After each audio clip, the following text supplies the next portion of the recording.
Hi, this is Steven from Lyft.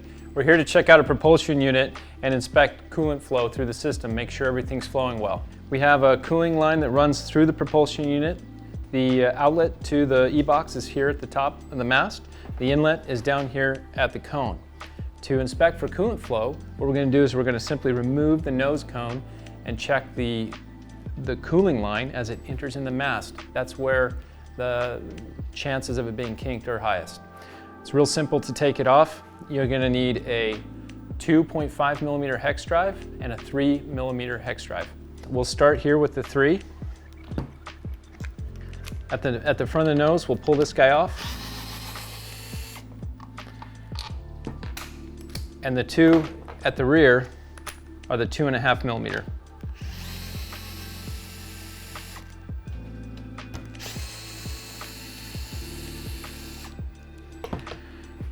Once the two halves of the nose cone are split, you'll be able to separate them. And you can see, if you pull off this side of the nose cone, the side that has the inlet hose going through it, you can inspect the cooling line going into the mast. In this particular unit, it has a strain relief, which is this coiled up spring. That prevents it from getting kinked on these newer models. If you have an older model, you might notice you don't have that. And that's particularly where you're going to want to inspect and check for kinks. This is a cooling line that we use, this light blue translucent line. You can see what happens if it gets too harsh of an angle, pinches off, it'll disrupt your flow.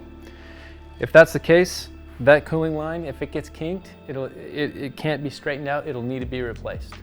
And that can be replaced by running it through the system and reattaching it in these areas.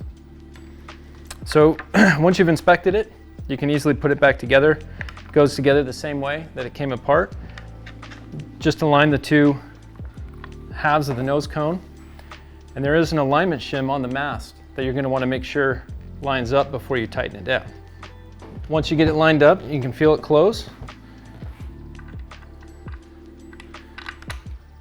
Put the hardware back in the nose cone, just drive it down.